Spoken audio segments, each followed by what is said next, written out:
What if Robert Baratheon, first of his name, King of the Seven Kingdoms, had looked across the Great Hall of Winterfell on that cold northern evening and seen not a problem but a solution? What if, beneath all the feasting and the wine and the broad bellowing laughter, he had been calculating? What if the king who the realm believed thought only of glory and boar hunting had, in that particular moment, been thinking 3 moves ahead? The snow falls on Winterfell, as it always has, steady, patient, indifferent to the ambitions of men. The banners of the stag and the direwolf hang side by side in the great hall, their edges trembling faintly in the draught from the doors. Robert Baratheon sits at the high table, enormous and vital, a man who still fills a room the way a fire fills a hearth, with heat, with light, with the constant, low threat of burning something down. He drinks, he laughs, he slaps his knee at some jest from a knight whose name he will not remember by morning. And yet his eyes move even now. Even in the middle of the feast, his eyes move. He has been watching Ned Stark all evening. The request comes later, in the quieter hours, when the torches have burned lower and the hall has thinned of all but the most devoted drinkers. Robert summons Ned to his solar, with a gesture so casual it might be an afterthought, and yet nothing about it is an afterthought. Ned Stark climbs the stairs to that room the way a man climbs toward a verdict. He is not afraid of Robert, but he knows, as he has always known, that Robert in a private room is a different creature entirely from Robert at the feast. The king he loves is the one from the war, from the rebellion, from the knights crouched around a fire with nothing but swords between them and ruin. This Robert, the one behind closed doors, the one who still wears the crown.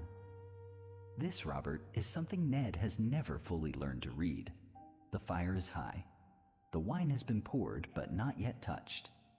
Robert speaks without ceremony. That is his way.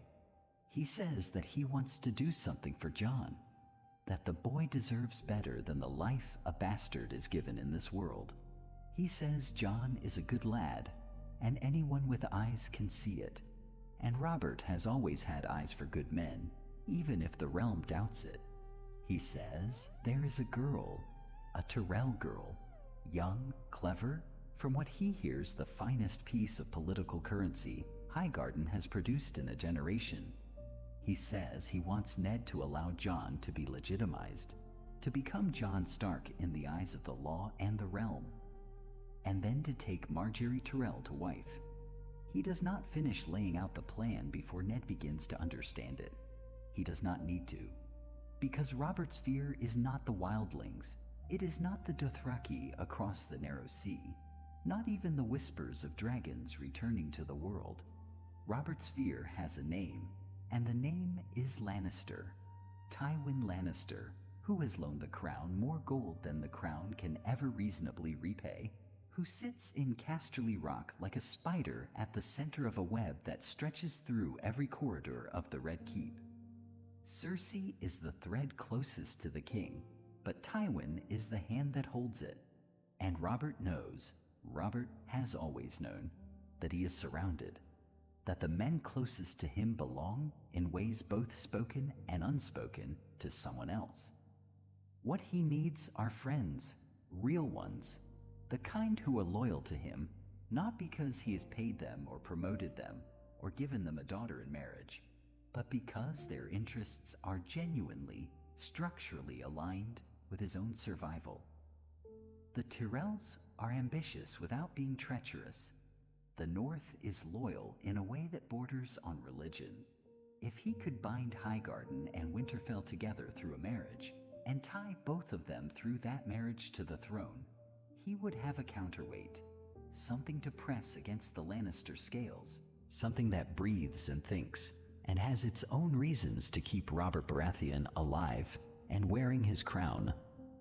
It is, even Ned must admit, standing there by the fire, a surprisingly elegant idea for a man so often dismissed as a blunt instrument. But Ned Stark is not thinking about the politics, not entirely. He is thinking about a woman who died in a bed of blood, and a promise made in the last moments of her life, and a secret that has lived inside him like a wound that never fully closed. Jon is not his son. Jon is something else entirely, something so dangerous that the wrong revelation, made at the wrong moment, could bring the whole realm to war. Legitimization would bring scrutiny. A high-profile marriage would bring scrutiny. Eyes that were once content to glance past a northern bastard would now study Jon Stark with the full, unflinching attention of the realm. And yet, a legitimate name is a kind of armor. A powerful wife is a kind of shield. If the secret must be kept, it is better kept by a man with allies than by a man the world has already dismissed. Ned stares into the fire for a long time before he answers. When he finally speaks, his voice is quiet. He says he will need to think on it. But Robert, who has known Ned Stark for 30 years, hears something else beneath those careful words. He hears the beginning of yes. The decree arrives before the Tyrells do.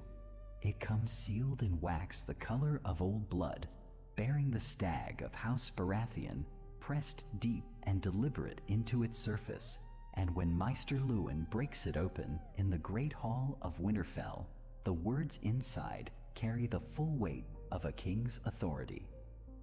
Jon Snow, and that name will never be spoken aloud in this hall again, not in the way it once was, is henceforth, and by royal command, to be known as Jon Stark, true-born son of Lord Eddard Stark of Winterfell, legitimized by decree of Robert of the House Baratheon, first of his name, King of the Andals and the Rhoynar and the First Men, Lord of the Seven Kingdoms, Protector of the Realm.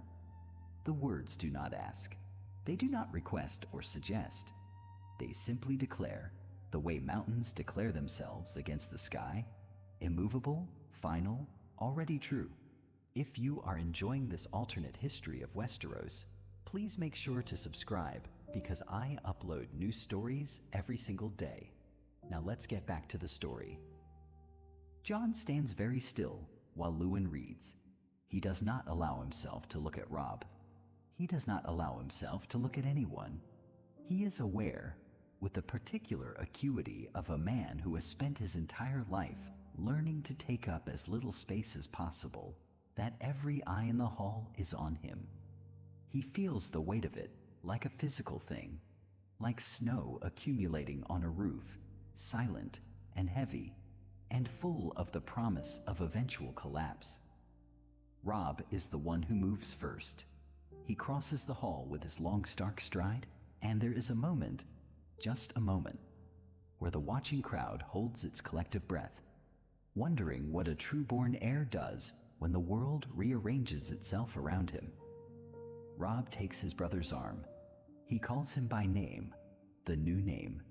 He says it clearly, without hesitation, the way a man plants a flag in uncertain ground. There are those in the hall who find this generous. There are those who find it calculated. Robb Stark is young, but he is not naive, and he understands that how he receives this moment will define how others speak of him for years to come. He does both things at once, the generous thing and the calculated thing, and the fact that they are the same thing is not a coincidence. He is his father's son. Catelyn Stark watches from the gallery above. She does not descend. Sansa finds a way to smile that does not reach her eyes. Arya, unpredictable as weather, looks at Jon with something raw and real and says nothing at all, which somehow says everything. Bran watches from his place at the high table with the solemn attention of a child who is beginning to understand that the world is more complicated than the stories made it seem, and Jon stands in the center of all of it, holding his new name like a stone he does not yet know the weight of, trying to breathe. The Tyrells arrive 3 days later. They come in force, not an army, but something that produces a similar effect on those watching from the walls of Winterfell. There are wagons draped in green and gold. There are knights in polished armor, riding destriers that have never known the cold of the north and are already unimpressed by it. There are servants and retainers and ladies in waiting, and one remarkably ornate, covered litter that sways through the gate with the confidence of something that expects to be accommodated. The North watches all of this with the particular expression the North reserves for things it finds excessive and faintly suspect. The North does not say this. The North merely observes, with the same patient silence it applies to most things, that roses do not generally grow in this soil. Margaery Tyrell steps out of that litter and into the gray Winterfell light, and something unexpected happens. She does not flinch. She looks up at the ancient stone walls, at the cold sky pressing down from above, at the gathered faces of northern lords and their silent appraisal, and she meets all of it with a warmth so genuine and so precisely calibrated that it becomes genuinely difficult to determine where one quality ends and the other begins. She is beautiful in the way that certain things are beautiful, not merely in their surface appearance, but in their absolute fitness for purpose. She was built for this, not for Winterfell specifically, but for exactly this kind of moment. The arrival, the assessment, the first impression that must be made and held and shaped before anyone else has time to impose their own narrative. Jon meets her in the yard because Ned tells him to, and because even a man who spent his formative years learning to disappear understands that some moments cannot be avoided. He is wearing his best clothes, which in the scale of Tyrell finery register somewhere between modest and invisible, and he is standing with the precise stillness of a man who has decided that if he can not match what she represents, he will at least not embarrass himself trying. He watches her cross the yard toward him, and he thinks, with the clarity of a first impression that will later prove remarkably accurate, that she is the most dangerous person he has ever met. He thinks this not with fear, but with something closer to recognition. She offers him her hand. She smiles, and the smile is warm and searching and faintly amused, as if she has already read several things about him that he did not intend to make legible. He takes her hand. He says it is an honor. She says she has heard a great deal about him. He says he cannot imagine what there is to hear.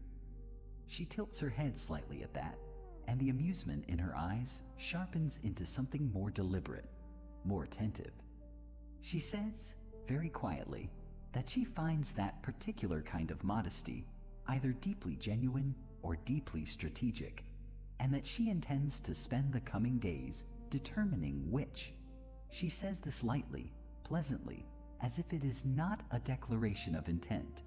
It is absolutely a declaration of intent. Jon does not know what to say to that.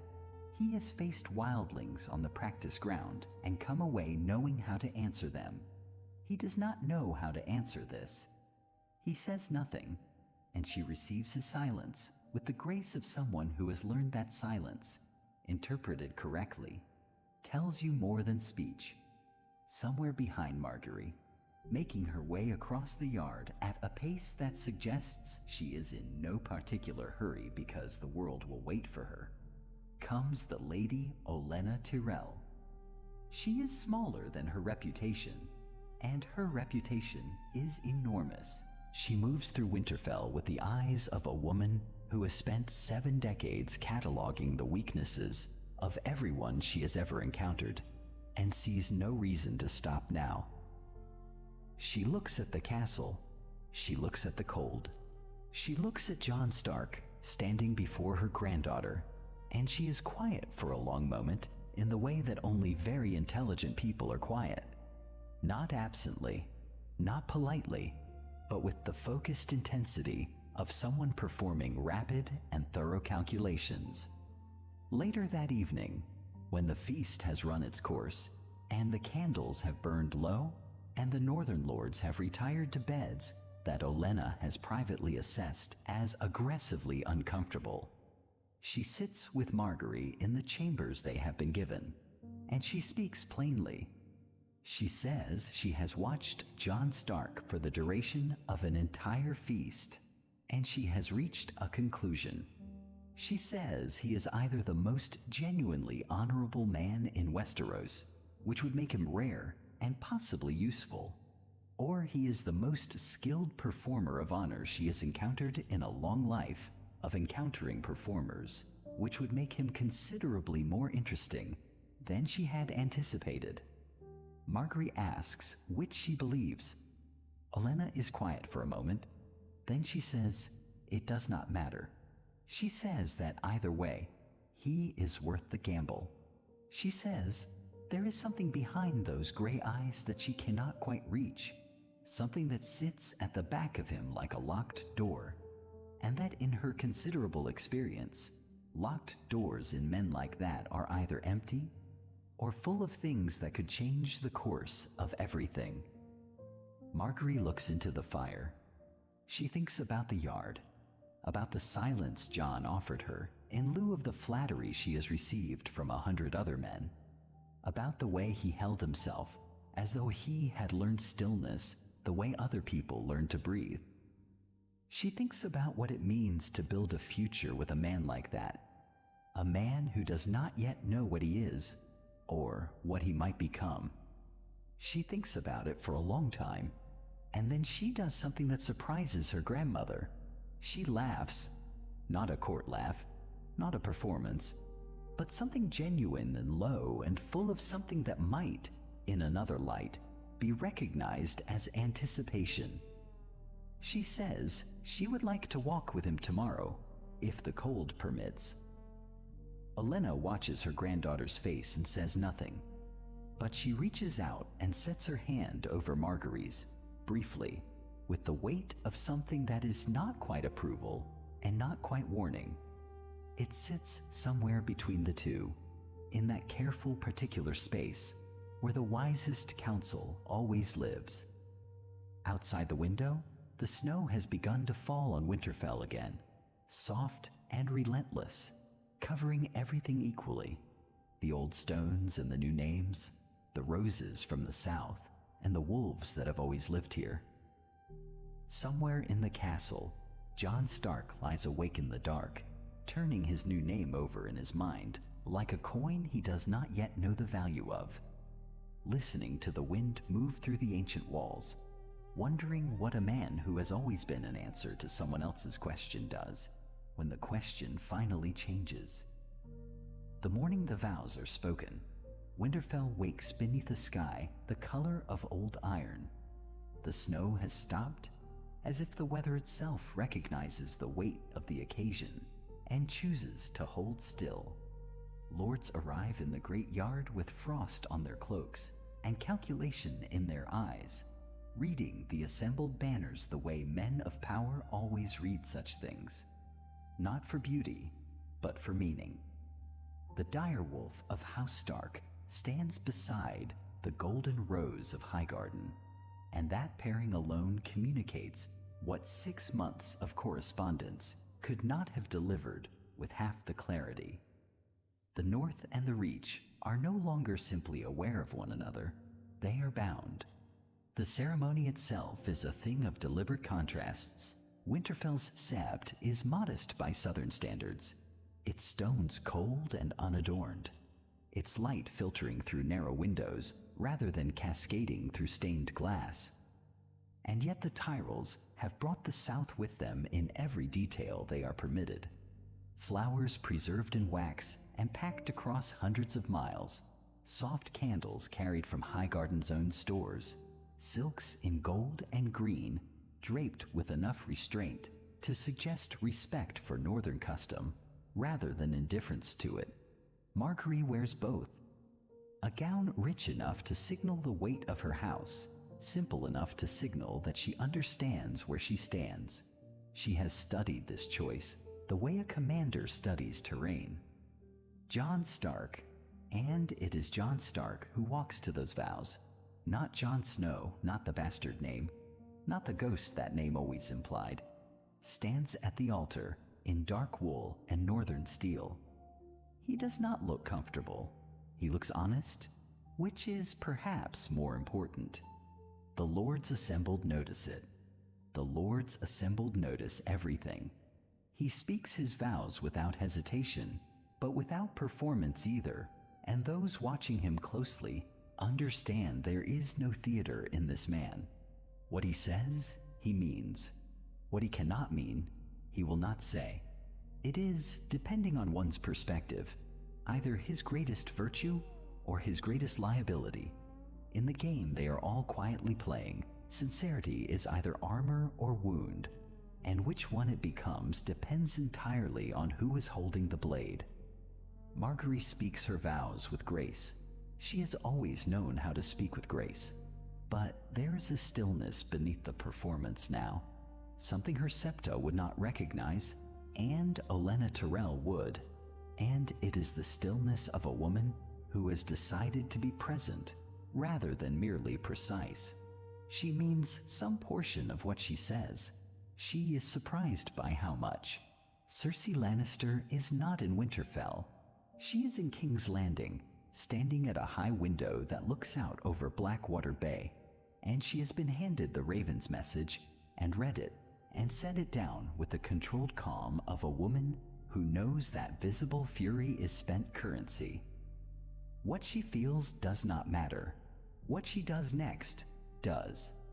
She turns from the window and she begins, quietly and without announcement, to work. The whispers she plants are precise and patient.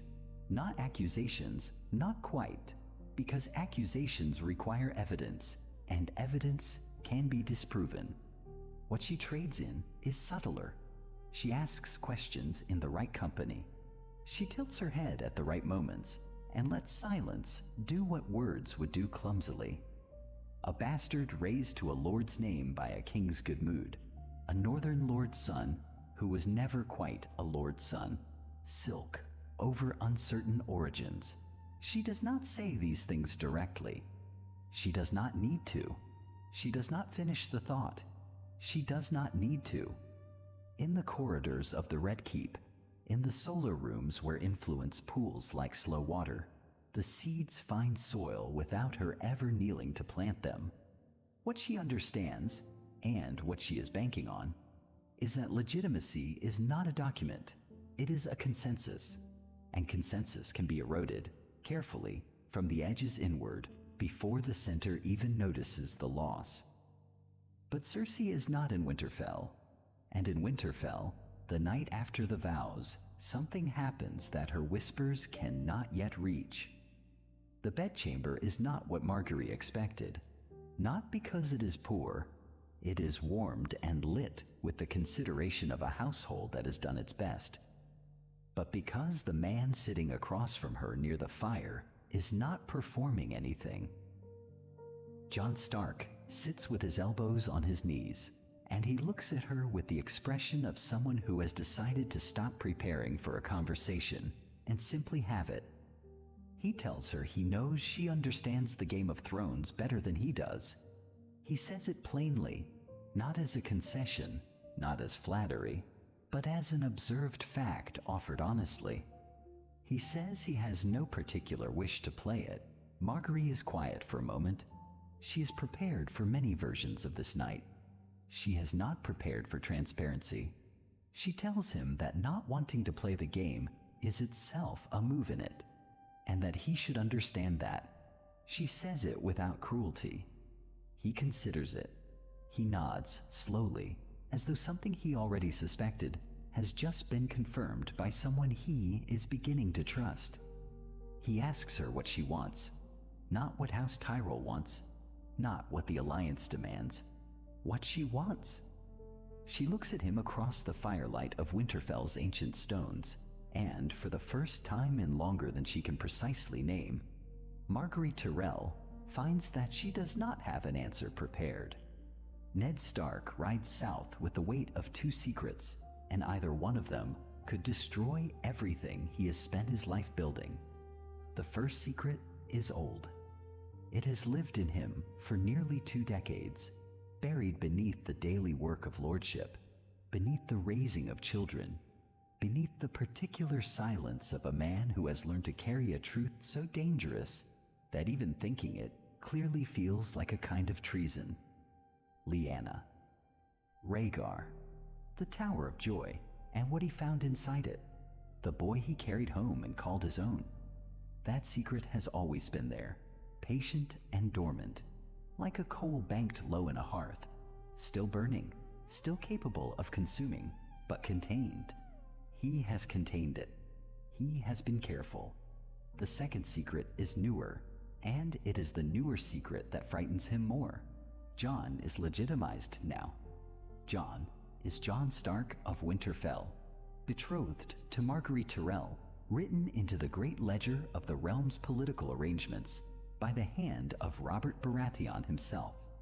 The king's seal, the king's word. And with that elevation comes exposure, not of the truth, not yet, but of the possibility of the truth. There are people in King's Landing who make their living finding gaps in other people's stories. Ned knows this. He has always known this. But knowing it from Winterfell and knowing it from the Red Keep are two entirely different things. The way knowing the sea is cold is different from standing in it. He does not allow himself to think about what the Targaryens were. He does not allow himself to think about the blood in Jon's veins and what it would mean if someone else thought it too. He thinks instead about Jon Arryn, because Jon Arryn is the reason he is on this road, and Jon Arryn is a problem he can actually solve. The investigation begins quietly, the way Ned prefers all investigations to begin. He is not a man who announces himself. He is not a man who makes a show of turning over stones. He simply turns them, one after another, with the patient and methodical thoroughness of someone who grew up watching his father administer the North. Justice as a craft, truth as something you find by eliminating everything that isn't true. He follows the threads that Arryn left behind, the records, the visits to certain parts of the city, the question that Arryn was apparently asking, again and again, before someone decided he should stop asking it.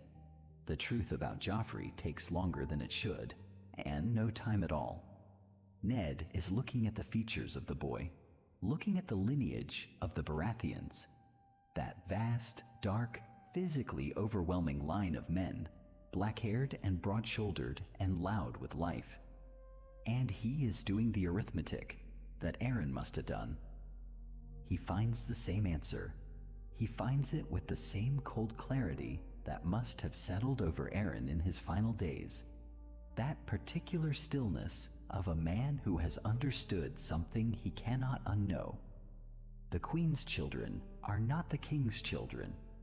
The crown sits on a head that has no right to it, and the man who sits the Iron Throne, who laughs too loudly and drinks too deeply and loves Robert Baratheon the way a man loves a person, he is slowly losing to a version of themselves he doesn't recognize. That man does not know. He does not confront Cersei, not immediately, not alone. This is where the man Ned Stark is in this world diverges from the man he might have been in another, because this time there is more at stake than his own honor. His honor is always at stake. That is simply the condition of being Eddard Stark, the permanent tax of his own nature. But Jon is out there. Jon with his Tyrell betrothal, and his new name and his legitimization sealed in royal wax. And if Ned moves wrong, if he steps forward and plays this as though he is the only piece on the board that matters, then Jon pays the price for it. He thinks about this for a long time. He sits in the room that has been given to him in the Red Keep, the Hand's Tower with its old stone and its windows that look south toward the city. and he thinks about it the way he thinks about everything, completely, without flinching, without looking away from the parts that are painful to see. Then he calls for a raven. 2 ravens, in fact. 2 messages composed with great care in the small hours of the night when the castle sleeps, and the only sounds are the distant sea and the guttering of his candle. He writes them in his own hand, in the particular shorthand he has used with Robb since Robb was old enough to receive letters of consequence. He seals them himself. He gives them to a man he trusts, a man from Winterfell who came south with him and has no loyalties in this city that might compete with the one he was born with. 1 raven flies north, 1 raven flies south. Robb Stark will read his father's words before dawn breaks over Winterfell's gray towers. He will read them, and he will understand that the ground beneath the family has shifted, that the careful architecture of the past months is now under pressure from a direction no one anticipated. And in Highgarden, Mace Tyrell will be woken from sleep to receive a letter he does not yet know how to interpret, written in a Northern Lord's hand, courteous and plain and absolutely without decoration, telling him that his daughter's future husband has enemies in the capital who are not content to oppose him openly, telling him that there are forged documents, telling him that someone has gone to considerable trouble to construct a story in which Jon's legitimization is not a royal gift, but a conspiracy, a fraud perpetrated by a grieving king and a loyal friend who loved him enough to lie. The forgeries are elegant. Ned grants them that. Whoever produced them understood that a crude fabrication would be dismissed immediately, that the only forgeries worth fearing are the ones that look exactly like the truth. These look exactly like the truth. They have the right seals, the right language, the right dates. They have been placed carefully in the right hands to be discovered at the right moment. Not yet, not now, but soon, when a challenge to Jon's status would do the maximum damage. When Margaery is committed, but the marriage is not yet solemnized. When Highgarden's honor is already entangled, but their power has not yet been fully brought to bear. It is, Ned thinks, a remarkably precise kind of cruelty. It has the Lannister quality of violence, not the sword, but the document, not the knife, but the rumor placed in exactly the right ear at exactly the right time. He has sent the ravens. He has warned the people who need warning. He has not yet moved against Cersei, because moving against Cersei before the Tyrells are prepared is simply trading one catastrophe for another. He waits. He is not good at waiting. He has never been good at waiting. But he sits in the Hand's Tower as the days pass, and the city hums its particular southern hum below him, and he performs the patience that has never come naturally to him, because the alternative is acting too soon and watching everything collapse in the wrong order. What he does not know, what he cannot know yet, sitting in that room above the city with his ravens already in flight, is that one of the men he trusted to send them has been watched, that the movement of birds from the Hand's Tower is noted and recorded by people whose employment depends on exactly this kind of attention, that somewhere in the lower reaches of the castle, in a room with no windows and a door that locks from the outside, a report is being written. The report does not know what was in the messages, but it knows that messages were sent. It knows the timing, and it knows, with the particular confidence of someone who has already arranged several pieces of this situation to their satisfaction, that the hand of the king is no longer simply investigating a dead man. He has started to fight back. In the solar of Cersei Lannister, a candle burns very late. She reads the report. She sets it down. She picks up her wine and does not drink it, holding the cup in both hands the way a person holds something when they need to think clearly, and their hands need something to do. She looks at the fire for a long time. Then she calls for her brother, and the servant who goes to find him moves quickly, because the queen's voice when she issued the summons had a particular quality to it. Not anger, not quite. Something cooler, something more considered than anger. Jaime enters the solar and closes the door behind him. He reads her face the way only he can read it, and he goes very still. She tells him that Ned Stark has sent ravens south and north within the same night. He asks her what she wants to do. She looks at him across the candlelight, and in her green eyes there is the calm of someone who has decided that patience has served its purpose, and that the time for patience is finished. The patience is finished, and what follows from its ending will reshape the realm. Cersei moves at dawn.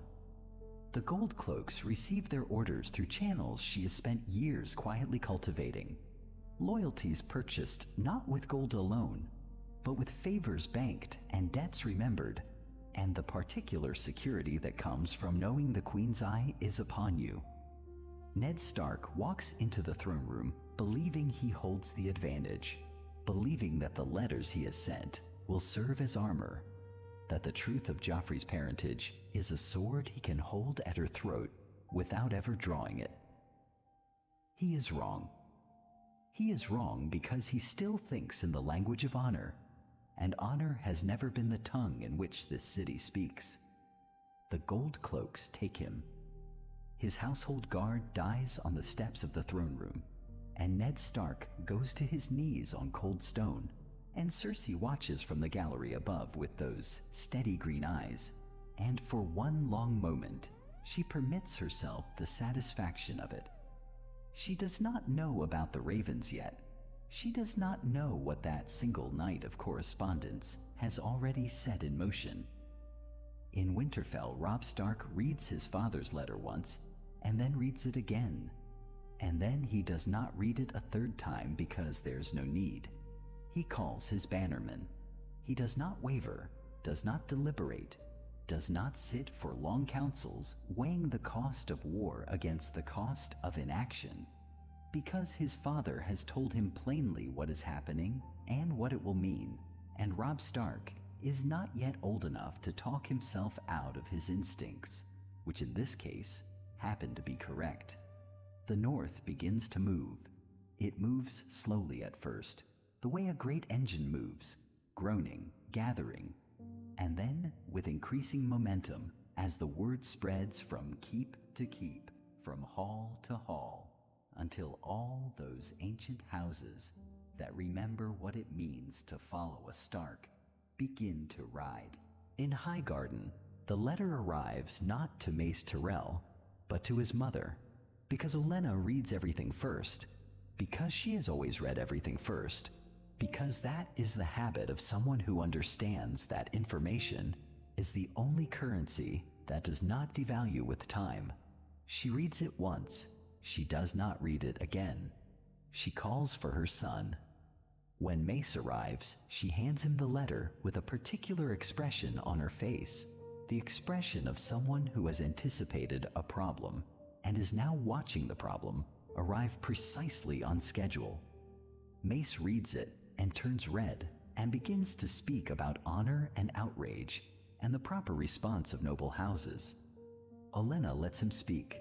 She waits for the silence that follows, and into that silence she places her actual instructions, methodically, one after another, the way you place stones to build something that will not fall. The Tyrell response is not merely diplomatic. It was never going to be merely diplomatic. What Cersei has calculated, what she has balanced so carefully in that late-night solar with Jaime's face illuminated by candlelight, is a Lannister gambit against the North, a single enemy. A distant one, slow to muster, separated from the South by hundreds of miles of road and weather. What she has not calculated is the South rising alongside it. What she has not calculated is that Jon Snow's marriage to Margaery Tyrell means that Ned Stark is not merely the Lord of Winterfell. He is family to Highgarden. He is connected by the living bond of that contract and that alliance to the most powerful house in the South after the Lannisters themselves. To imprison him is to imprison a father-in-law of the Tyrells. To execute him would be something the realm would not forget. Tywin Lannister understands this instantly. He is at Casterly Rock when the word reaches him, and what crosses his face when he reads the report is not alarm. Tywin Lannister does not permit himself alarm, but rather the expression of a man recalculating rapidly, of someone who has been presented with a variable he did not include in his original equation, and who is already running the new numbers. He writes to King's Landing that same day. The letter is short. It is colder than the stone walls of the rock. It says, in essence, that Joffrey will not execute Ned Stark, and it does not say this as a suggestion. Joffrey receives the letter the way Joffrey receives all instructions that diminish him. With a fury so complete, it becomes almost structural, like the foundation of something he is building inside himself, some architecture of grievance that will outlast every particular injury and become simply the shape of him. He wants Ned Stark's head. He says this loudly in open court, in front of servants and lords and minor functionaries, who will all carry the words back through 100 channels to 100 ears. He says it with the absolute certainty of someone who has never encountered a desire he was told he could not eventually satisfy. Sansa Stark pleads for her father's life on her knees before the throne, and it is the sight of her that gives Cersei a pause she hides expertly, because even Cersei understands that what is coming cannot be stopped by Ned Stark's death, only made bloodier. The restraint does not come from mercy, it comes from mathematics.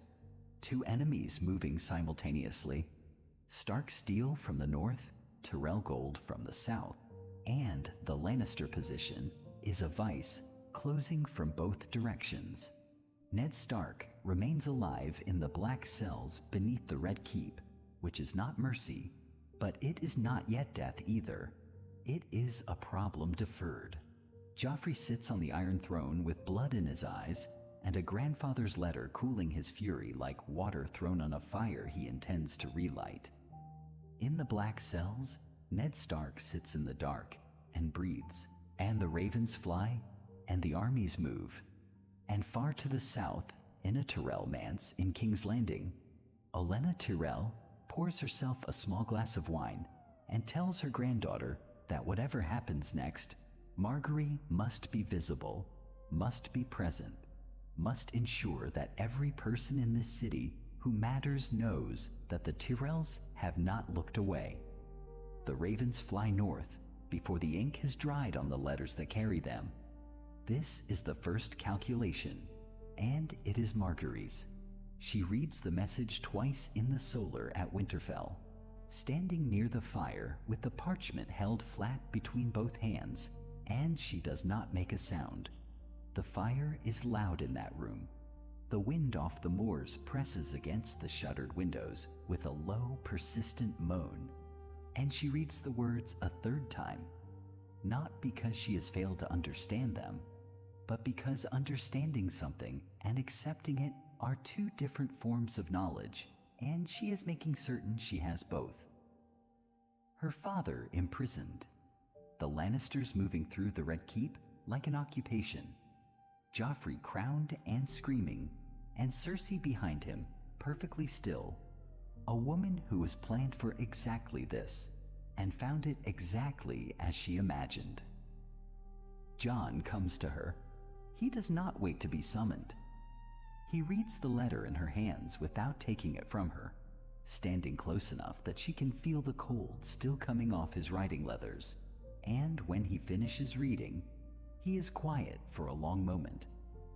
Not the quiet of a man who does not know what to say, the quiet of a man who already knows what must be done and is deciding only how to say it without it sounding like what it is. Which is war. My father is alive, he says. It is not a question. It is a conclusion he is testing against the air, the way a man tests ice before he trusts it with his weight. Margaery sets the letter down on the table between them. For now, she says, and the precision of those two words contains everything, not a cruelty, a coordinate. Now is the only window that matters. The council that forms in that solar room is not a formal thing. There are no banners hung, no tables set with ritual gravity. There is a fire, and there are people who understand the board they are sitting on, and there's a map unrolled across the table with stones placed at Casterly Rock and King's Landing, and the Reach's northern borders. Lord Mathis Rowan stands at one end of the table, a Tyrell bannerman who has ridden with Margaery's household since before her marriage, and who carries in his bearing the particular solidity of a man whose loyalty has never once been in question. Sir Wendell Manderly is there, two of Jon's own household guard, men who have known him since boyhood, and who look at him now across the table as though they are seeing him for the first time. The question on the table is not whether to march. The question is how. Jon wants to ride south immediately. This is his first instinct, and it is not wrong. It is simply incomplete. A lone avenger on the King's Road is a target. A lord of the north with an army at his back is a different kind of problem entirely. Margaery says this without condescension, without softening it, because they are past softening. She says it as a strategist speaks to another strategist, and Jon listens. What is decided in that room has the feel of something that was always going to happen, as though the marriage itself was always pointing here, to this moment, to two houses looking at a map together and tracing the lines of a movement that the Lannisters did not plan for because they could not have planned for it. The North and the Reach have never moved together. There is no historical framework for it. Tywin Lannister has spent 40 years understanding the pieces on the board, and this particular combination was not on the board before Robert Baratheon looked at a young wolf's son and saw an opportunity. Margaery writes 3 letters. They go by separate ravens because she will not trust this to a single bird. One to Loras, who will understand military brevity of what she is asking before he finishes reading it. One to her father, who will need more words and more reassurance, because Mace Tyrell moves on confidence the way a ship moves on wind, and she will give him that wind. And one to Olenna, who is already in King's Landing, and who will need nothing explained at all. Only a signal, a word, a confirmation that the game has shifted from waiting to moving. Olenna's reply arrives in 4 days. It is 6 sentences long, which from Olenna is practically a volume. The Stormlands lords are being worked carefully, the way old wood is worked. Slowly, with grain, with patience. Lord Penrose has already received a private visit from a Tyrell steward, carrying nothing but a reminder. Robert Baratheon is dead because of Lannister ambition. His memory sits poorly in certain hearts. Olenna understands which hearts those are, and she presses on them gently, like a thumb finding an old bruise. She does not ask these lords to declare, not yet. She only asks them to wait, and to remember, and to consider which of the 2 armies now gathering in the realm is marching in the name of the king Robert chose. Robb is harder to convince than the Stormlands lords. He rides south from his patrols to meet Jon in the Great Hall, and the 2 of them stand by the cold hearth and speak in low voices for a long time. Robb wants to ride with his brother. He says it plainly without performance, because Robb Stark does not perform grief or loyalty. He simply has them, close to the surface, unapologetic. Jon understands this. He has always understood this. Someone has to hold the north, Jon says. He does not finish the rest. He does not need to. The Iron Islands have been quiet, which is the kind of quiet that has a weight to it, the weight of something contained rather than absent. Theon Greyjoy walks the halls of Winterfell as a ward and not a prisoner, and yet the distinction has always been thinner than courtesy suggests. And both Jon and Robb know that Balon Greyjoy reads every weakness the mainland shows as an invitation. The North cannot empty itself southward. It cannot hollow its own spine to make a point. Robb knows this. He has always known this. He simply needed to hear it said. He grips Jon's arm at the door of the Great Hall, and there is no ceremony to it, only the pressure of it, the way men hold each other when they are not certain of the next time. Jon does not look back as he walks out into the yard, where his horse is already saddled, where the column is forming in the gray morning light. Northern spearmen in their thick wool and their direwolf banners, and alongside them, the golden roses of the Reach on green fields. The Tyrell household guard who have wintered at Winterfell and who now ride south with the same purpose. A sight that would have seemed impossible a year ago and which now simply is. The vanguard moves at dawn, Jon Stark at its head, Margaery beside him. Not behind, not in a carriage, but beside him on a gray mare that she handles with the same quiet confidence she brings to every room she enters. The column stretches back along the King's Road as the light grows, and the sound of it, boots and hooves and the low rhythmic clink of armor, carries across the flat frozen fields like a declaration that has not yet been spoken aloud.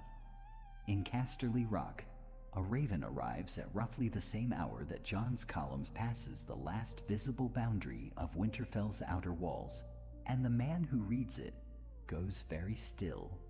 He reads it again.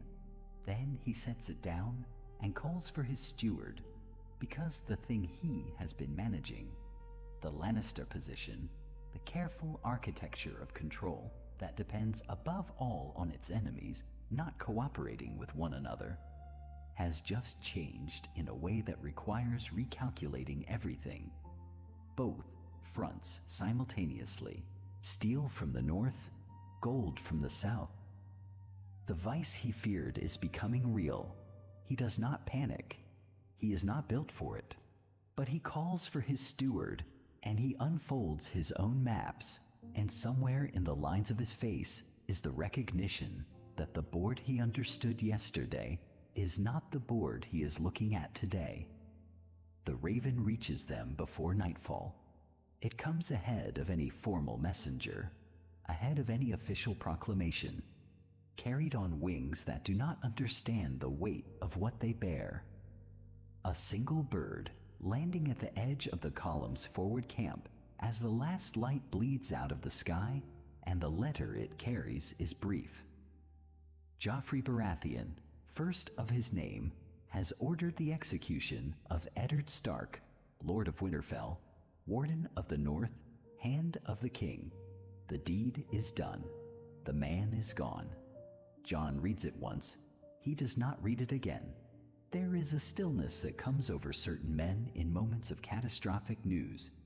Not the stillness of acceptance, but the stillness of a blade before it falls, when everything that follows has already been decided, but the body has not yet received the instruction. The men nearest to him see it happen. They watch his face go through something they will spend years trying to describe.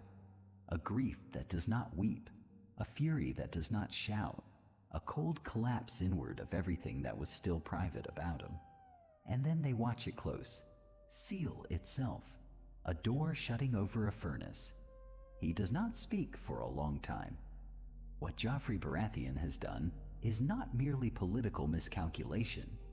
It is not only the execution of a man who might have been traded, bargained, used as leverage in the careful language of noble hostage-keeping. What he has done is remove the last living argument for restraint from every soldier in the northern column. Every man who marches under the direwolf of House Stark has a father somewhere, a lord he was sworn to, a reason that felt abstract until this moment and now feels entirely, terrifyingly personal. The grief that moves through the camp that night is not quiet. It is the kind that travels, campfire to campfire, tent to tent, and transforms itself as it moves from sorrow into something harder, something that sharpens rather than dulls, something that wakes men up at midnight and makes them check the edge of their steel. Margaery finds him standing alone at the edge of the firelight. She does not approach him with softness. She has made a calculation about what softness will cost them in this moment, and the number is too high. She stands beside him, and she lets the silence hold for a breath. 2, 3, long enough to acknowledge what is real. Then she speaks.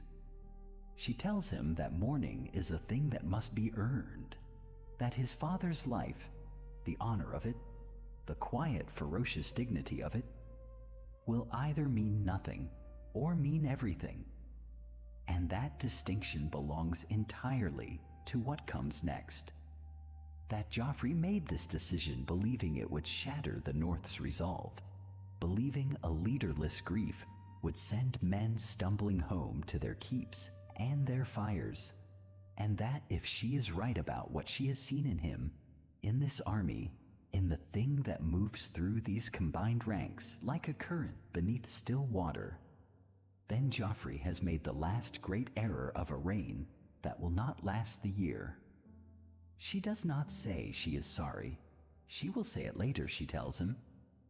When they can afford it, when the thing is done. Jon looks at her for a long moment.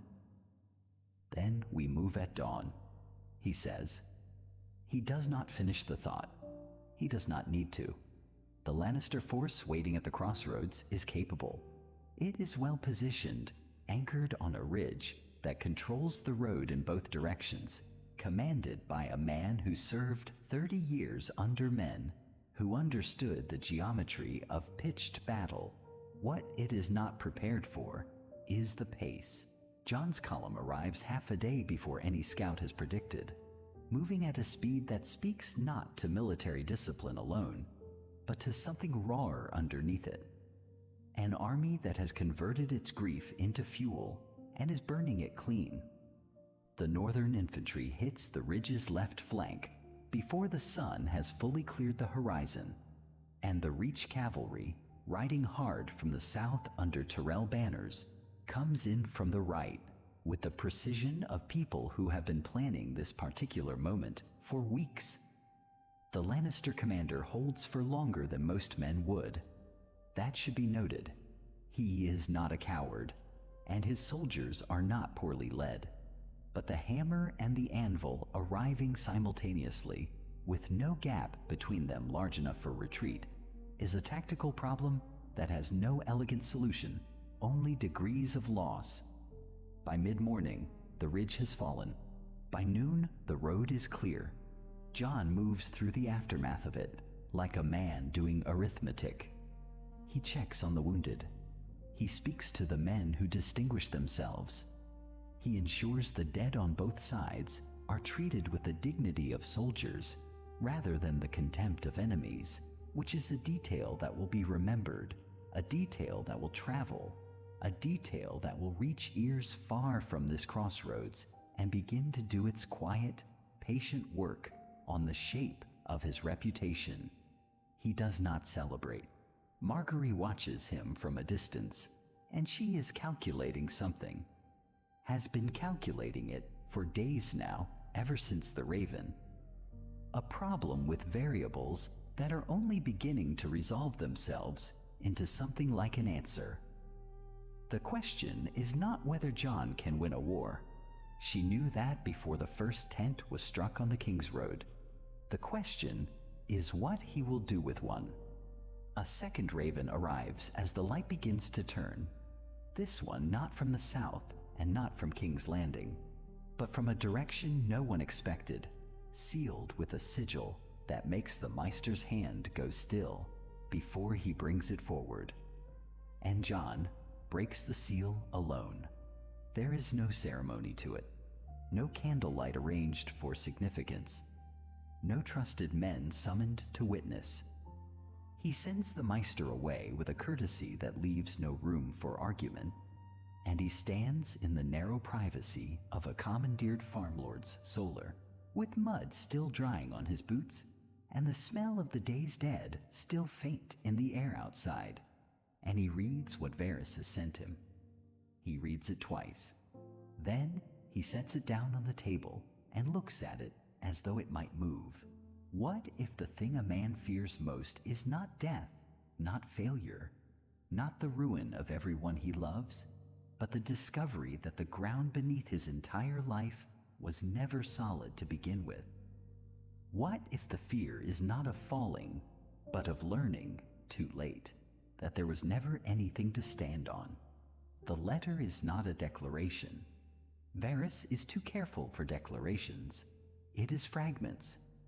Phrasing chosen with the precision of a man who has spent a lifetime communicating in distances, who knows that the most dangerous truths are the ones stated almost completely and then left unfinished. There is a lineage referenced without names attached. There is a date and a place, and the careful suggestion that certain records held in Old Town bear an annotation that no one has thought to look for, because no one has known to look. There is a sentence near the bottom that Jon reads 3 times and will read again in the dark hours before dawn. A sentence that ends not with a claim, but with a question. A question shaped like a mirror held up at an angle, showing not a face, but its implication. He does not finish the thought that begins to form in response. He does not need to. The thought finishes itself. He finds Margaery in the smaller of the 2 rooms they have claimed for the night, already reading correspondence of her own, with the focused quiet of someone who never truly stops working. She looks up, reads his face before he speaks a single word, and sets her letters aside. He tells her, "Not everything. There is not everything to tell yet, but enough." He watches her the way a man watches a flame he has just introduced to something unfamiliar, waiting to learn whether it will catch or simply gutter out. She does not interrupt. She does not recoil. She listens with that particular quality of attention she has that makes the listener feel simultaneously safe and observed. And when he finishes, she is quiet for a moment that stretches just long enough to be deliberate. What if a woman raised in the mathematics of Highgarden, trained to see every piece on the board and calculate its movement 3 turns ahead, is precisely the right mind to receive a secret that would unmake a lesser one? What if the right response to a revelation that could shatter a dynasty is not horror but strategy? Not the intake of breath, but the slow, careful exhale of someone beginning to calculate. She does not tell him the secret is a gift, because she is not careless with her words. She tells him it is a blade, and that a blade is only dangerous when drawn. She tells him that a hidden blade held correctly is more powerful than a sword raised in open challenge. That the man who knows he could speak and chooses silence carries a weapon no one can see or plan against. She tells him not to act. She tells him not to deny. She tells him to hold it, to let it be the thing beneath the thing, the weight no one else can feel, but which changes the shape of every room he enters. He looks at her for a long moment. He does not ask how she knows these things. He has stopped asking how Margaery knows things. What he feels is not ambition. This matters. It must be said clearly, because it matters. What moves through Jon in the hours after is not the hunger of a man who has discovered an inheritance, but the nausea of a man who has discovered that the story he believed about himself was someone else's story, told to protect him from a truth no child could have survived knowing. He thinks of Ned Stark. He thinks of the gray eyes and the quiet voice and the honor that never bent. He thinks of a man who carried a lie for decades like a stone in the chest and never once let it show. And he understands for the first time and completely that the lie was love. The nausea does not pass. He does not expect it to. Across the narrow sea, in a city of smoke and ambition, a different kind of reckoning is in motion. Reports have been arriving for weeks now, carried by merchants, by exiles, by the particular network of whispers that Daenerys Targaryen has spent years cultivating with the patience of someone who believes absolutely in her eventual arrival. Most of the reports are tactical. Troop movements, alliance shifts, the fracturing of Lannister authority along the arterial roads of the Westerlands. But one name keeps returning in the dispatches, attached each time to details that Ser Jorah watches his queen absorb with an attention slightly different from the attention she gives to everything else. A northern lord, a Stark name, a description of the way he fights and the way he leads and the way his men speak of him, which is not the way men in Westeros typically speak of lords. And Daenerys does not comment on this name, not directly, but her eyes go to the middle distance when it is spoken aloud, and Ser Jorah notes the pattern with a worry he cannot yet name, but reaches for his pen to record, because in his experience, the things Daenerys grows quiet about are precisely the things that end up changing everything. The night deepens over the camp. Jon sits awake while Margaery sleeps, the letter no longer on the table. Burned, as she advised, the ash scattered, nothing left that could be read by other eyes. But the words are in him now, permanent as marrow. He stares at the dark and thinks of dragons. He thinks of a name he was not given and a fire he did not ask for. And somewhere in the distance, a raven is already lifting from a tower, carrying a message he has not yet sent, but which has, in some way he cannot yet articulate, already been decided. The walls of King's Landing have stood for nearly 3 centuries. They have absorbed the weight of dynasties, the noise of coronations, the particular silence that follows executions. They are not merely stone. They are intention made permanent. A king's declaration that here is the center of the world and everything beyond these walls is periphery. But walls are curious things. They are built to keep enemies out. They are less often considered as the thing that keeps subjects in. The army that arrives from the north and east does not come screaming. It does not arrive in chaos. It moves with the unhurried certainty of something that has already calculated the outcome and found it satisfactory. Jon Snow rides at the front not because it is the safest position, but because it is the one that can be seen from the walls. And what the men standing those walls see matters enormously. What they see is a man in gray and black, a direwolf on his sigil, and a Tyrell rose stitched beside it, moving at a pace that suggests he has nowhere more important to be. Because he does not. This is the most important place, and he knows it, and he allows them to see that he knows it. Margaery does not ride with the visible vanguard. This is deliberate. She is already inside the city, in a manner of speaking. She's been inside for weeks. The Tyrell network does not announce itself. It does not travel in columns or carry banners. It travels in covered wagons carrying grain, in the cloaks of merchants, in the hands of servants who have worked in particular households long enough to know which doors open quietly and which ones creak. The small folk of King's Landing have been hungry before. Joffrey's court does not trouble itself much with the condition of people who cannot vote, because in Westeros, people cannot vote. But this particular hunger has been sharpened by rumor, and the rumors have been carefully placed. What the king did to the man who knelt and begged. What was done to Lord Stark on those steps. What was done to a girl simply for having the wrong father. The stories are true. That is what makes them so effective. Margaery's agents do not need to fabricate. They only need to ensure that the truth travels. By the time the siege lines are drawn, the grain wagons have already done their work. The message inside the grain is not written anywhere. It does not need to be. It is transmitted through the act of feeding itself. Someone outside these walls thinks of you, which is more than can be said for someone inside them. Tywin Lannister moves because Tywin Lannister always moves. He is not a man who accepts positioning as permanent.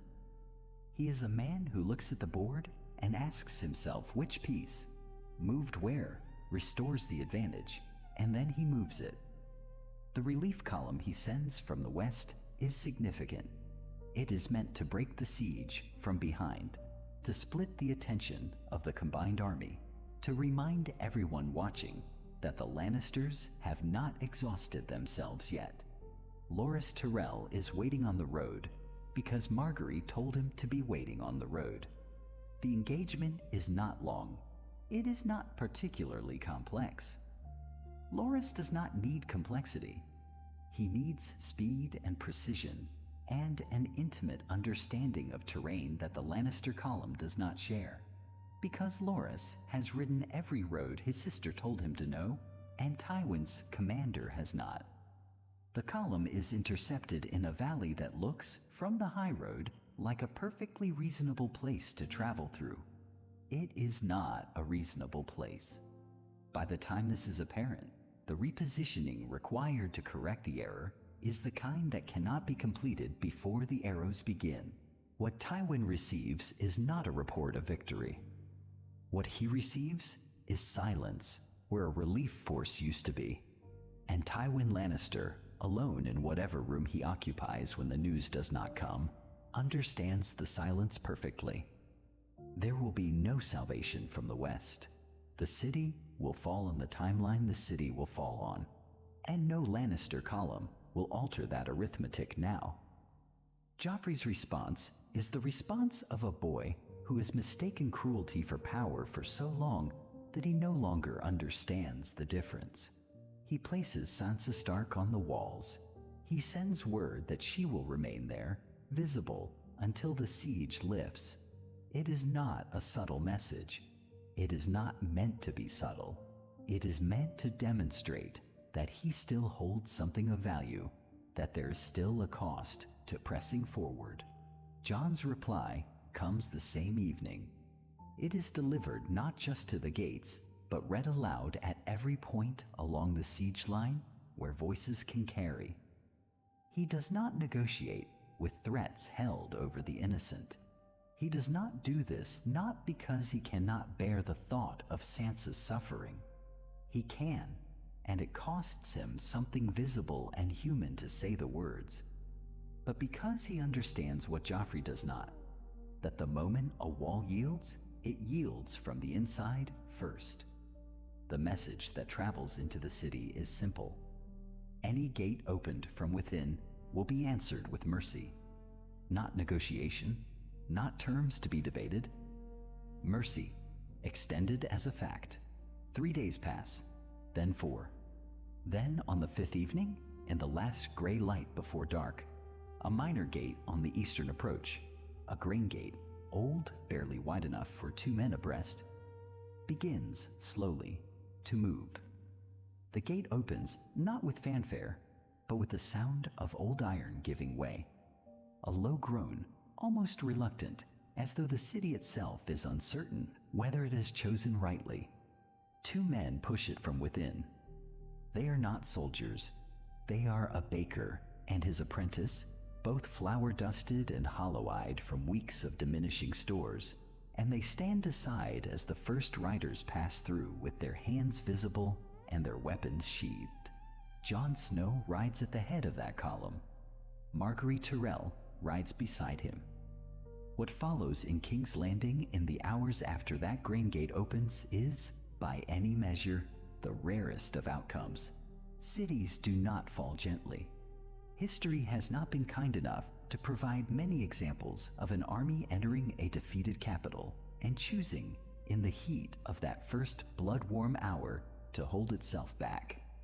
The temptation of a fallen city is ancient and almost biological. The loosening of order, the sense that ordinary rules have been suspended, that what is taken cannot be considered stolen. Jon understands this temptation, not as an abstraction, but as a thing he can feel moving through the men behind him, a current beneath the discipline he has spent months building. He does not wait for it to surface. Before the column is 3 streets deep into the city, his orders have already moved ahead of him, carried by riders sent through every parallel lane and avenue. There is to be no looting. There are to be no reprisal killings. Any man who raises a weapon against a civilian will answer for it before sundown. The orders are not requests.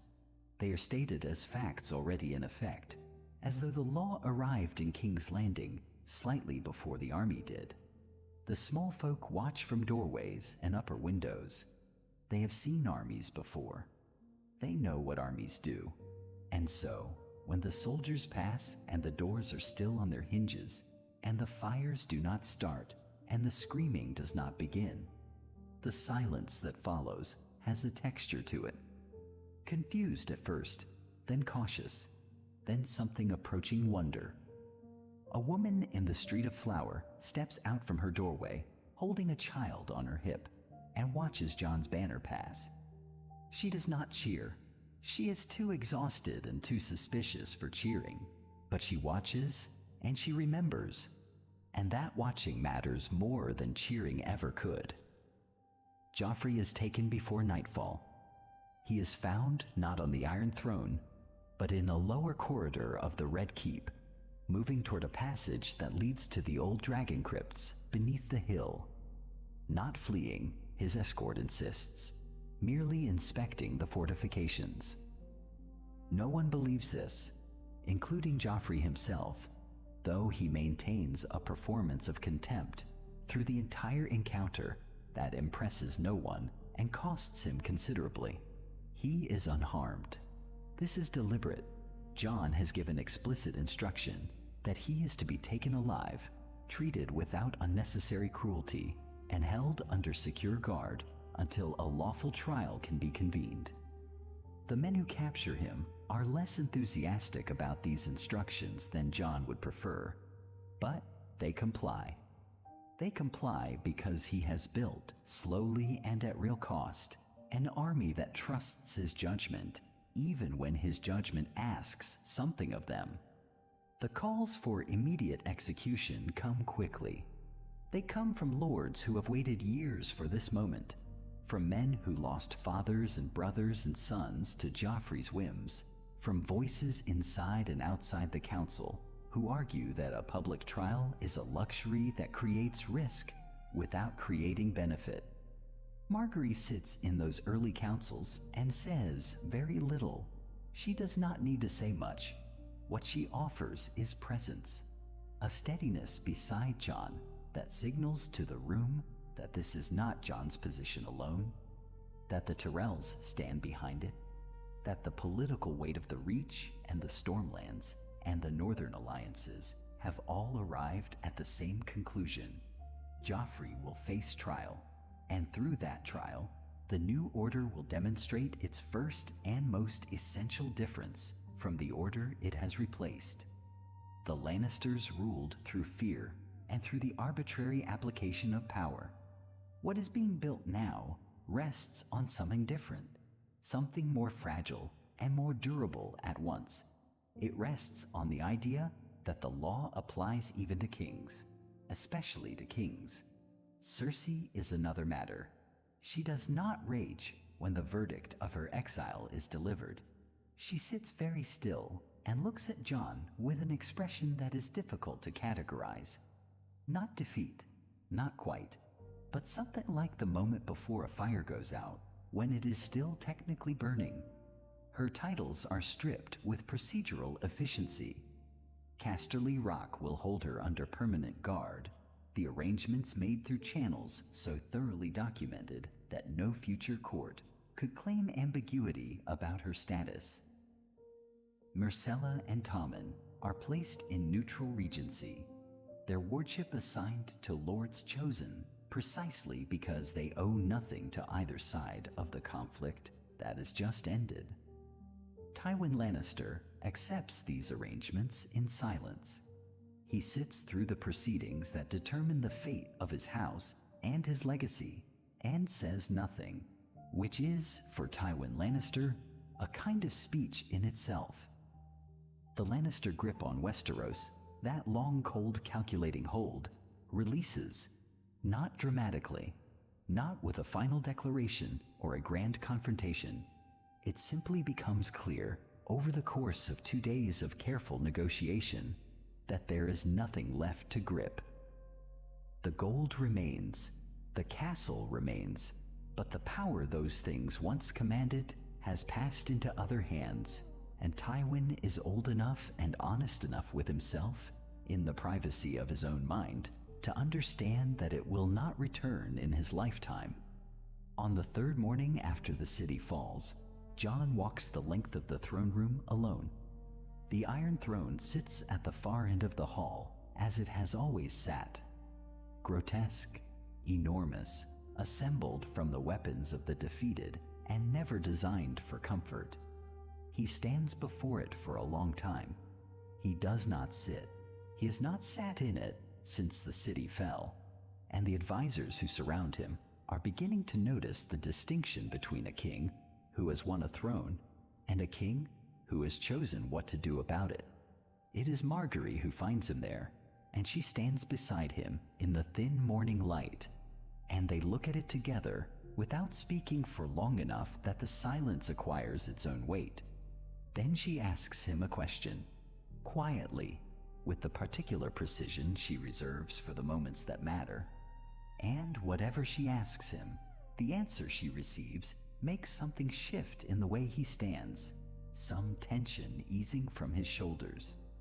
He turns from the throne. There is a meeting scheduled for that afternoon. Sansa has sent word from the north. The message is brief and carries a tone that Jon has learned over years of knowing her, signals something serious beneath the careful language. Sansa's message arrives ahead of her, which is how it always is with her. She does not send ravens carelessly. Every word she commits to parchment has been weighed, turned over, considered from multiple angles before the bird is loosed. And so, when her letters arrive short, they are not brief because there is little to say. They are brief because she has distilled something enormous down to its essential shape and trusts the recipient to understand the weight beneath the surface. Jon understands. He has always understood Sansa in the way that siblings understand each other across distance and silence, and when he reads her words that morning, standing in the dim corridor outside the small council chamber, he reads them twice and then folds the parchment with the careful, deliberate movements of a man who needs a moment before he speaks. Bran's ravens, she writes, a full account. Howland Reed has come south. That is all she commits to the page. That is enough. Howland Reed is a small man who carries large things. He arrives in the capital within the week, weathered from travel, quiet in the manner of men who have kept secrets so long that silence has become a kind of posture, something they wear without thinking, a habit of the spine. He brings with him 2 others, survivors of a moment that the realm has mostly forgotten, a skirmish at a tower in Dorne that the official histories have described only in the vaguest terms, if they have described it at all. Jon meets with them in a room that has no windows, a room chosen deliberately, a room where the acoustics are poor and voices do not carry, and he listens. He does not interrupt. He does not move for long stretches of it, in the way that a man goes still when something inside him is reorganizing itself around new information too significant to process through ordinary motion. What Howland Reed lays before him is not a surprise, not precisely, not in the deepest chamber of whatever Jon knows about himself without having been told. But knowing a thing in the wordless, formless way one sometimes does, and having that thing confirmed by witnesses, corroborated, documented, committed to testimony. These are different experiences. One lives in the body as a kind of weather. The other lands like stone. Rhaegar Targaryen, Lyanna Stark. A marriage conducted in secret, outside the sight of a realm already burning, outside the sight of a king whose madness had made secrecy a survival skill for everyone around him. A child born in a tower, passed to Ned Stark's arms, carried north under a story that was a lie built entirely out of love, a name given not to diminish, but to protect. Jon, not Aegon. Jon because Aegon needed to disappear, and Jon Stark of Winterfell was the shape of the disappearance. He sits with this for a long time after the witnesses have been quietly, carefully housed in the keep. He sits with it until Margaery comes. She does not knock, which means she already knows at least the shape of it. Word moves through a castle the way water moves. Not through the main channels, but through the cracks, and Margaery has always known where the cracks are. She closes the door behind her and looks at him, and for a moment neither of them speaks, and in the silence between them, the entire history of who they are to each other is briefly visible. The arrangement that became something real, the political calculation that produced something neither of them had calculated for. The years of navigating a world that offered them every reason to remain strangers and somehow produced instead this. Two people who have learned each other's weight, who know what the other's stillness means, who can read the specific quality of a silence and know whether it calls for words or simply for presence. She sits across from him. She waits. This is something she does extraordinarily well. The patience of a woman who has learned that the most significant things are often said by the person who speaks second. He tells her plainly, without ceremony, in the same flat and careful voice he uses when he is working very hard to manage something enormous. Aegon Targaryen, last true-born heir of 2 royal lines, a secret kept for close to 20 years, now broken open like ground after a long winter, unavoidable and irrevocable. He does not tell her what it means. He tells her the fact of it, and then he stops, and the room around them feels very large. She does not reach for the political implications immediately. She does not ask about succession or bloodline or what the lords will say. What she says is this: that she did not marry a name, that the man she has stood beside through every negotiation and every loss and every slow grinding victory that has brought the realm to something resembling peace, that man is the man she chose, and she has been choosing him consistently for long enough now that the choosing has become simply the shape of how she moves through the world. Whatever he does with this truth, she tells him, she is not beside him because of what it might make him. She is beside him because of who he has already shown himself to be. It is not a performance. That is perhaps what moves him most. There is no audience in this room, no gallery to play to, no political benefit to be extracted from sincerity in this particular moment. She is simply telling him something true. He makes the decision that night. He does not make it with great drama or long deliberation. He makes it the way he has made most of his significant decisions. In the quiet that follows the storm, when everything has gone still, and the correct answer is simply the one that remains when all the lesser options have been held up to the light and found wanting. Howland Reed will carry the full account to the Citadel. Every detail, every witness, every strand of evidence will be recorded in the archive that the Meisters maintain beneath Old Town, sealed but not destroyed, preserved but not proclaimed, present in the historical record for any future reckoning that history might require. The truth will exist. The truth will simply not become a weapon. And then Jon Stark, Lord Protector of the Seven Kingdoms, will formally renounce, before witnesses, on record, with the specific legal language that makes such things binding, any claim that flows from Targaryen blood, not because the claim is false, because the claim, if pressed, would burn everything they have spent years building, because the realm does not need another dynasty war, because the people who have bled most in the long succession of conflicts that Targaryen ambition has generated deserve, perhaps, to live out their years under a name that does not carry that particular history. He will be Jon Stark. He has always been Jon Stark. The name is not a diminishment. It is a choice, and choices made freely mean more than inheritance received passively. And he has understood this, he thinks, longer than he has understood most things about himself. Margaery witnesses the written decision before he seals it. She reads it carefully, in the manner she reads every significant document, thoroughly, without rushing, noting the precise language in each clause. When she reaches the end, she sets it down and looks at him with an expression that is not quite pride and not quite relief, but contains elements of both. The expression of someone who has seen a thing confirmed that they already believed. She picks up the quill before he can reach for it. She signs her name beneath his as witness, deliberate and unhurried, the letters clean and certain on the page. Outside, the night is settling over the capital, and in the morning there will be lords to summon and language to negotiate, and the particular complexity of announcing to the realm that the truth exists, and simultaneously that the truth changes nothing.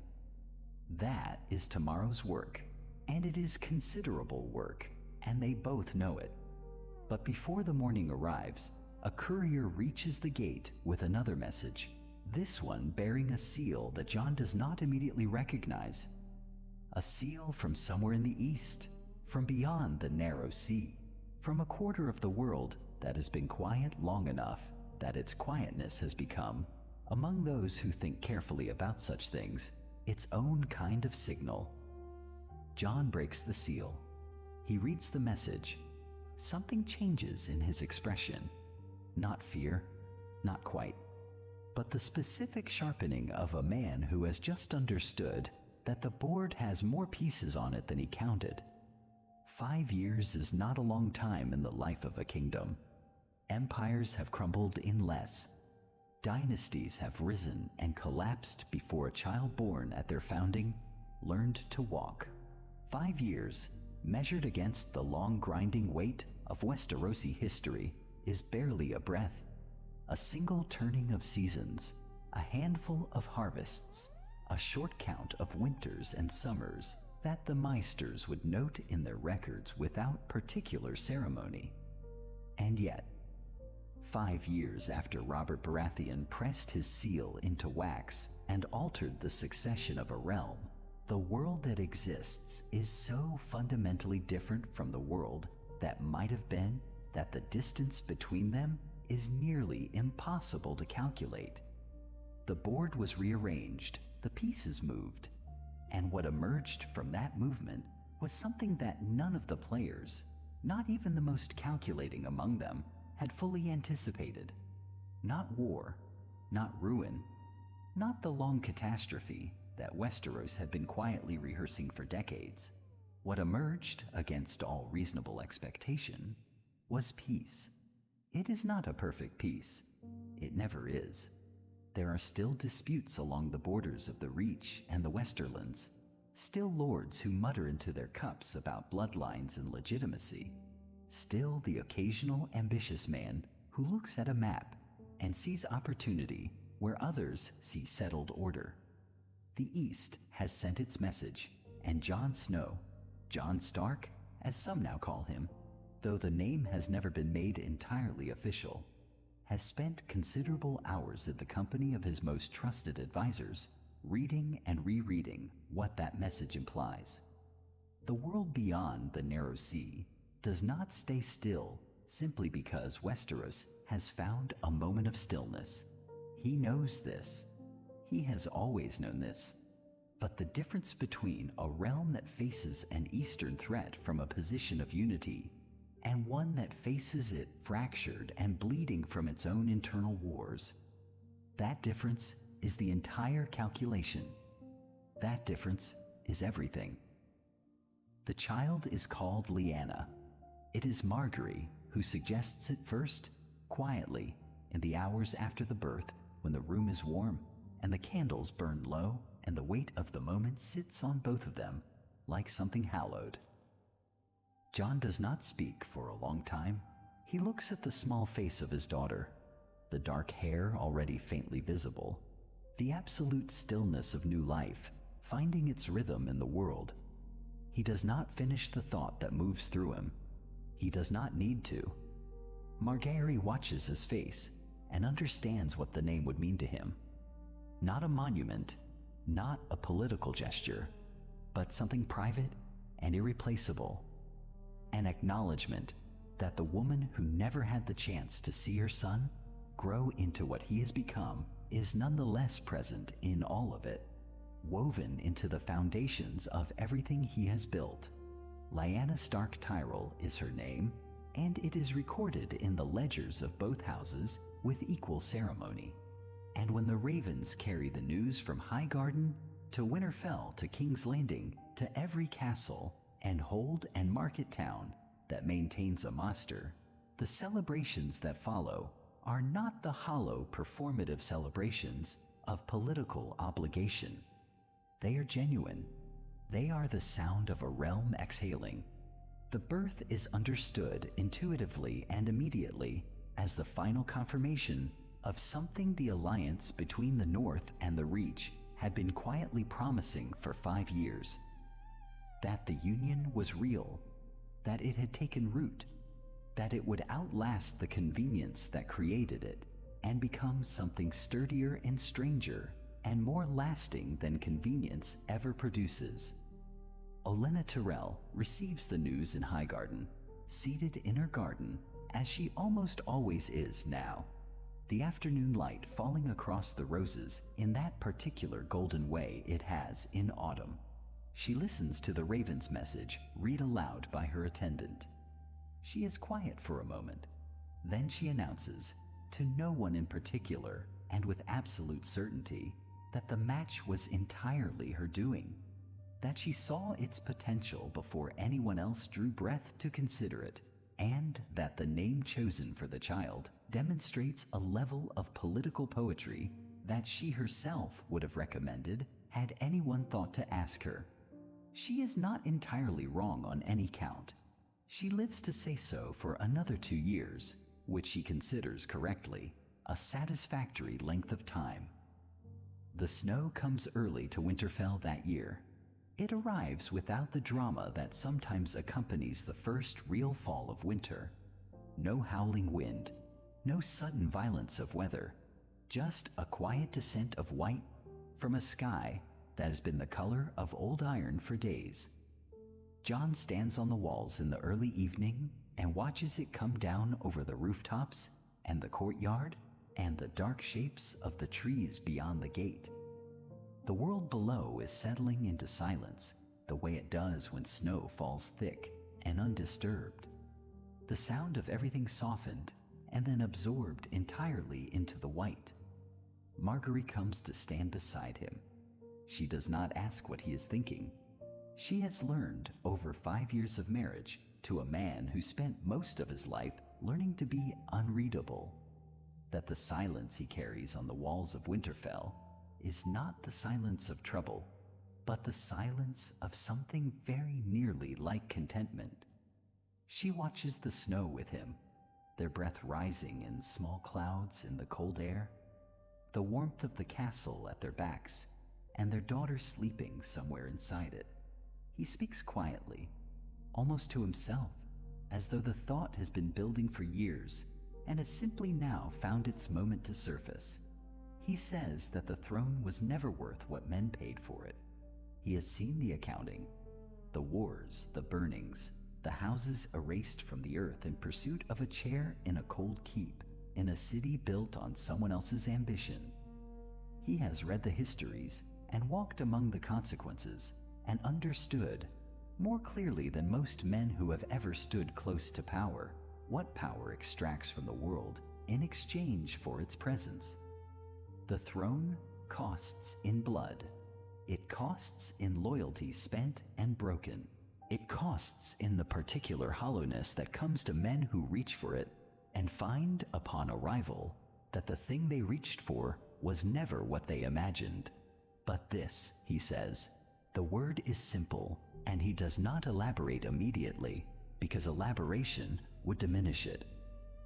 He looks at the snow falling over Winterfell, at the ancient stones that have stood through 1,000 winters, at the courtyard where tomorrow there will be children running and the sound of life continuing.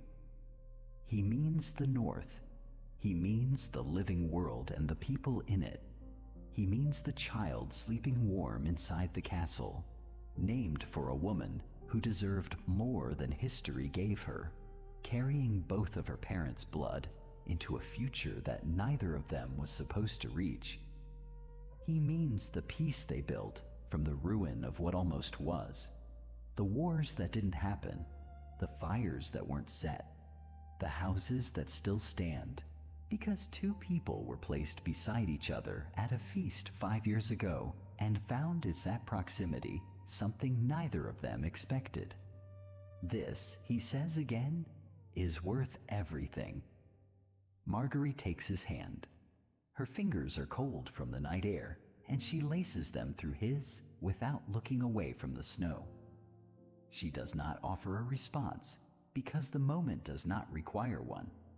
She has always understood that some things are confirmed not by argument, but by presence, by the simple, undeniable fact of standing in a place, beside a person, watching the world do what the world does, and finding that it is enough, more than enough. The snow falls soft and endless over Winterfell, over the Reach and its roses, over the long roads between kingdoms that were once crossed in anger and are now crossed in trade and treaty, and the ordinary traffic of a realm at rest. It falls over the graves of men who spent their lives reaching for a future that someone else ultimately built. It falls over the quiet hours of a kingdom that chose at one pivotal and improbable moment a different arrangement of its pieces, and found in that arrangement something that resembled, however imperfectly, however provisionally, the long and elusive possibility of peace. And that brings us to the end of this story. If you enjoyed it and made it all the way here, please consider subscribing to the channel. I upload new alternate history and lore videos every single day. Thank you for watching, and I will see you in the next one.